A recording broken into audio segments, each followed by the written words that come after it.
નમસ્કાર બાળકો, આજે આપણે ચેપ્ટર નંબર 6 વર્ગ અને વર્ગમૂળની અંદર સ્વાધ્યાય 6.2 વિશે આપણે અભ્યાસ કરીશું. તો સ્વાધ્યાય 6.2ની અંદર આપણે બે પ્રશ્નો જોવાના છે, પણ એ બે પ્રશ્ન સમજતા પહેલાં આપણે બે ટોપિક આપણે યાદ રાખવા પડશે. એક ટોપિક તો તમારે બધાને આગળ આવી ગયો છે, તો આપણે વાત કરીએ તો સીધા આપણે દાખલામાં જ ટોપિક આપણે યાદ રાખી લઈએ તો આપણને સરળ સમજવામાં આપણને સરળ પડશે. તો તમારો પહેલો પ્રશ્ન છે, તમારા પાઠ્યપુસ્તકમાં તમે જોતા જજો, તે વર્ગ શોધો. નીચે આપેલી સંખ્યાઓના વર્ગ શોધો. પણ વર્ગ તમારે ડાયરેક્ટ એટલે કે 32નો વર્ગ તમારે શોધવો હોય તો તમારે સીધું 32 ગુણ્યા 32 કરવાના નથી. આ રીતે તમારે વર્ગ શોધવાનો નથી. પણ કઈ રીતે શોધવો તો એ તમને આયા ટોપિકમાં તમારે શીખવાનું છે. તો આગળ તમે એક સૂત્ર બધા તમે વિદ્યાર્થીઓ ભણી ગયા છો, તો એ સૂત્ર હું સહેજ એવું અહીં લખું છું, તો બરાબર ધ્યાન આપજો કે a+b અને આખા કાઉન્સનો વર્ગ બરાબર. આવું સૂત્ર તમે ધોરણ 7ની અંદર આગળ ભણી ચૂક્યા છો. તો આપણે શું કરતા હતા કે પહેલા પદનો વર્ગ પ્લસ 2 ગુણ્યા પહેલું પદ ગુણ્યા બીજું પદ એટલે કેટલા થશે 2ab અને પ્લસ આપણે શું કરતા હતા બીજા પદનો વર્ગ. તો બાળકો આવું સૂત્ર આપણે બધા ભણી ચૂક્યા છીએ. બસ તો તમારે કાંઈ નથી કરવાનું. આ 32ને તમારે પહેલાં આ રીતે લખવાના. 32ને તમારે સરવાળા સ્વરૂપે લખવા હોય તો તમે કેમ લખી શકો? તો આપણે બધાને ખબર છે કે 32 એટલે કેટલા થાય? 30 + 2 થાય. હંમેશા જીરોવાળી સંખ્યા તમારે પહેલાં લખવાની. રેડી? એટલે તમને ગણતરી કરવામાં સરળ પડશે. તો 32 એટલે 30 + 2. ચાલો 32 તો થઈ ગયા. રેડી? પણ હવે મારે શું ગોતવાનું છે? વર્ગ. તો કાંઈ નહીં, 32 એટલે 30 + 2 અને માથે હું સ્ક્વેર મૂકી દઉં 2 એટલે મને આનો વર્ગ મળી જાય. ચાલો હવે આ જુઓ અને આ જુઓ, આ બંને સરખા થઈ ગયા. તો હવે આપણે આનું સાદરૂપ આપીએ તો આપણે સાદરૂપ આપી દઈએ તો આપણે શું આપ્યું હતું? પહેલા પદનો વર્ગ પ્લસ 2ab પ્લસ બીજા પદનો વર્ગ. તો અહીં પણ આપણે એમ કરવી, આ તમારું પહેલું પદ, આ તમારું બીજું પદ. તો આપણે મૂકીએ કે 30નો વર્ગ પ્લસ 2 ગુણ્યા 30 ગુણ્યા 2 અને પ્લસ છેલ્લે આપણે શું લખશું? બીજા પદનો વર્ગ. ચાલો આટલું આપણને ખબર પડી ગઈ હોય તો હવે આપણે આનું આપણે સાદરૂપ આપવાનું છે. તો સાદરૂપ કેમ આપશો? તો કાંઈ નહીં, જેમ તમને કીધું એમ લાઈનમાં તમારે સાદરૂપ આપતું જવાનું છે. તો અહીં શું કીધું? 30નો સ્ક્વેર એટલે કે 30નો વર્ગ. તો 30નો વર્ગ કેટલો થાય? તો આપણે મૂકીએ તો 3નો વર્ગ 9. અને કોઈ પણ 0નો વર્ગ તમે કરો એટલે જેટલા 0 હોય, જેટલા શૂન્ય હોય એ શૂન્યને તમારે શું કરી દેવાના? ડબલ કરી દેવાના. તો 1 શૂન્ય છે તો 2 આવી જાય. માનો કે 2 શૂન્ય હોત તો કેટલા થઈ જાય? 4 શૂન્ય થઈ જાય. પ્લસ આ ત્રણેયનો ગુણાકાર થશે તો કેટલો થશે? 30 દુ 60, 60 દુ 120 પ્લસ 2નો વર્ગ 4. હવે આ ત્રણેયનો સરવાળો કરો તો સીધો આપણે ડાયરેક્ટ સરવાળો કરવી તો એકમ 4 એટલે કે પાછળ 4 આવશે. ચાલો હવે આપણે કરીએ તો કેટલા આવશે? 2 અને છેલ્લે 9 ને 1 10. તો આ તમારો 1024 એ તમારો શું થશે? જવાબ થશે. તો આ રીતે તમારે પહેલા પ્રશ્નની અંદર તમને જેટલા દાખલા આપ્યા છે બધાના વર્ગ તમારે આ રીતે શોધવાના છે. તમારી પાસે ખાસ ઇમ્પોર્ટન્ટ વસ્તુ હોય તો આ વસ્તુ છે કે તમને કોઈ પણ સંખ્યા આપેલી હોય તો તમને આ રીતે લખતા આવડવું જોઈએ. માનો કે તમને અહીંયા 62 આપ્યા છે. કેટલા આપ્યા છે? 62.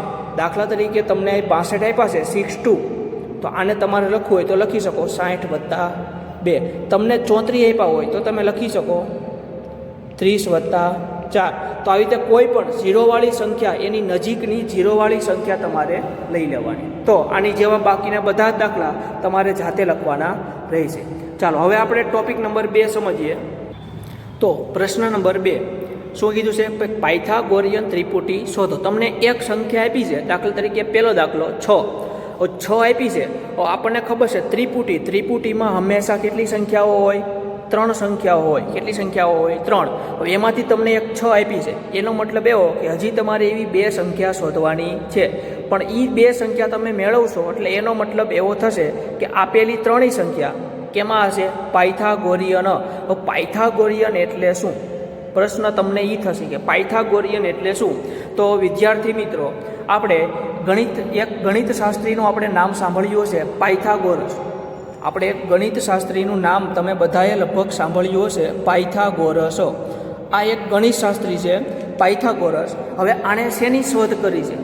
રેડી? અત્યારે આપણે માત્ર યાદ રાખવાનું છે, આના વિશે ઊંડાણપૂર્વક આપણે સમજવાનું નથી. ઊંડાણપૂર્વક તમારે ધોરણ 9 અને 10ની અંદર તમારે આના બધા દાખલા આવશે, પણ અત્યારે તમારે ખાલી ઉપરની માહિતી આપણે યાદ રાખવાની છે. તો પાયથાગોરસ નામનો એક ગણિત શાસ્ત્રી હતો અને તેમણે એક શોધ કરી હતી. કઈ શોધ? કે કોઈ પણ કાટકોણ ત્રિકોણ આપેલો હોય. ચાલો બાળકો, કાટકોણ ત્રિકોણમાં તમને બધાને ખબર હશે કે કોઈ પણ કાટકોણ ત્રિકોણ આપેલો હોય તો કાટકોણ ત્રિકોણમાં એક ખૂણો કાટખૂણો હોય. એક ખૂણો કાટખૂણો હોય. હું ત્રિકોણને નામ આપી દઉં ABC. તો આ કાટકોણ ત્રિકોણ ABCમાં ખૂણો B કેવો છે? કાટખૂણો. કાટખૂણો એટલે આ ખૂણાનું માપ કેટલું હશે? 90 હશે. કેટલું હશે? 90. પરંતુ હવે તમે વાત કરો તો આને કયું સૂત્ર આપ્યું? પાયથાગોરસે શું કીધું? કે એણે કીધું કે કોઈ પણ કાટકોણ ત્રિકોણ હોય એમાં કાટખૂણાની સામેની બાજુ, ચાલો આ કાટખૂણો હોય તો કાટખૂણાની સામેની બાજુ આ બાજુ થાય, આ AC બાજુ સામેની બાજુ થાય. તો કાટખૂણાની સામેની બાજુને કર્ણ કહેવાય. શું કહેવાય? કર્ણ. આ એ કર્ણ નથી કે જે મહાભારતની અંદર આવે, એ કર્ણની વાત આપણે કરતા નથી. પણ કર્ણ કયો? તો ગણિતની અંદર કોઈ પણ કાટકોણ ત્રિકોણમાં કાટખૂણાની સામેની બાજુ જે આવતી હોય એને આપણે કર્ણ તરીકે ઓળખીએ છીએ. આવું કોણે કીધું? તો પાયથાગોરસે કીધું. અને એણે એક નિયમ આપ્યો, પાયથાગોરસનો પ્રમેય, કે એણે શું કીધું? કે આ કર્ણનો તમે વર્ગ કરો.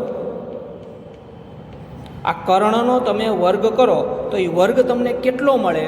તો તમને એને સમજાવ્યું છે કે કર્ણ સિવાયની બે બાજુ. કર્ણ સિવાયની બે બાજુ એટલે આ બે બાજુ થાય તો એ બે બાજુના વર્ગનો સરવાળો. એનો મતલબ એવો કે મારે આખો પ્રમેય લખવો હોય તો હું લખી શકું કે AC, આ કર્ણ, તો ACનો સ્ક્વેર, ACનો વર્ગ કેટલો હોય? તો એ સિવાયની બાકીની બે બાજુ એટલે કે ABનો સ્ક્વેર અને આ BCનો સ્ક્વેર, એ બેના વર્ગના સરવાળા જેટલો હોય છે. તો આવું એક એણે પ્રમેય આ તરીકે આપણને આપ્યું છે. તો પાયથાગોરસ, એનો મતલબ એવો કે જો તમારા 6 અહીં આવતા હોય તો એનો મતલબ એવો થાય કે તમારે એવી બે સંખ્યા શોધવાની છે કે જેના લીધે આ નિયમ લાગુ પડે. પણ આ તો આપણે ખાલી યાદ રાખવાનું છે.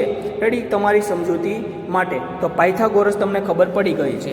પણ હવે આપણે દાખલા તરફ આપણે જઈએ.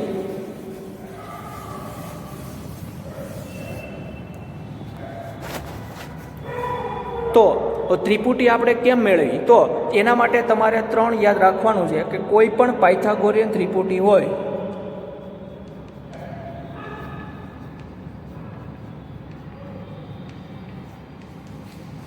એ તમારે યાદ રાખવાની છે. 2n n² - 1 અને n² + 1 આ સ્વરૂપમાં હોય છે. આ એનું સ્વરૂપ છે, 2n n² - 1 ને n² + 1. હવે તમારે શું કરવાનું કે જે પહેલું તમને 2n આપ્યું છે એના બરાબર ડાયરેક્ટ તમારે 6 લઈ લેવાના. રેડી? દાખલાની શરૂઆત કરું છું, ધ્યાન રાખજો. તો અહીં તો 2n બરાબર 6. આ 2n ને એના બરાબર જે તમને રકમ આપી હોય રકમ લઈ લેવાની. તો આના ઉપરથી તમે કિંમત શોધો તો n બરાબર મને મળે આ 2 6ના છેદમાં વહી જશે. તો તેથી મને nની કિંમત મળશે કેટલી? 3. રેડી? એક તો તમારી આ ત્રિપુટી એક સંખ્યા તો તમને આપેલી જ છે. આવી હજી તમારે આ બેયના બરાબર તમારે સંખ્યા મેળવવાની છે. હવે તમને nની કિંમત મળી ગઈ તો આ nની કિંમત આ બંનેની અંદર હું મૂકી દઉં તો મને એની કિંમત મળે. તો પહેલાં હું ગોતી લઉં n² - 1 બરાબર n મને કેટલા મળ્યા? 3. તો અહીંયા હું લખી શકું 3નો સ્ક્વેર - 1. 3નો સ્ક્વેર કેટલો થાય? 9 - 1 એટલે કેટલા મળશે મને? 8. રેડી? તો આ તમને બીજી મળી. આ કોના બરાબર મળ્યું? n² - 1 બરાબર. અને ત્રીજું તમને મળશે n² + 1 બરાબર. તો nની કિંમત તમને કેટલી મળી હતી? 3. તો અહીં હું 3નો સ્ક્વેર લખું અને +1 કરું. 3નો સ્ક્વેર 9 + 1 કરું એટલે 9 ને 1 10 આ તમને ત્રીજી સંખ્યા મળી. તો 3 સંખ્યા કઈ? 6, 8 અને 10. તો તમે લખી શકો આમ 6, 8 અને 10 પાયથાગોરિયન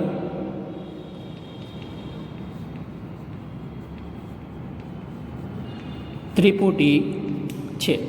રેડી? તો આટલો જ તમારે દાખલો ગણવાનો રહેશે. પણ એના માટે તમારે આ 3 વસ્તુ તમારે યાદ રાખવાની છે.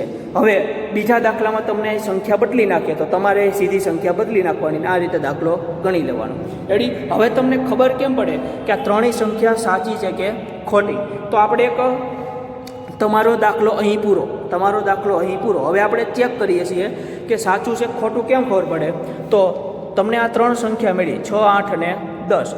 આ માત્ર ખાલી તમારે સમજૂતી માટે આપણે યાદ રાખવાનું છે કે તમારી 3 સંખ્યા સાચી છે કે ખોટી. કેમ ખબર પડે?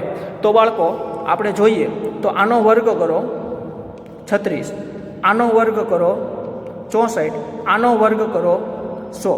ફરીથી કહું છું, 6નો વર્ગ 36, 8નો વર્ગ 64, 10નો વર્ગ 100. જો તમારી 3 સંખ્યા સાચી હશે તો આ બંનેનો સરવાળો આ થશે. ચેક કરો, 36 + 64 100 થાય. એનો મતલબ એવો કે આ 3 સંખ્યા કેવી છે? આપણી સાચી છે. આ તમારે માત્ર સમજૂતી માટે યાદ રાખવાનું છે. પણ આ તમારો દાખલો. તો આની જેવા તમારે દાખલા છે એ તમારે જાતે ગણવાના રહેશે. અસ્તુ.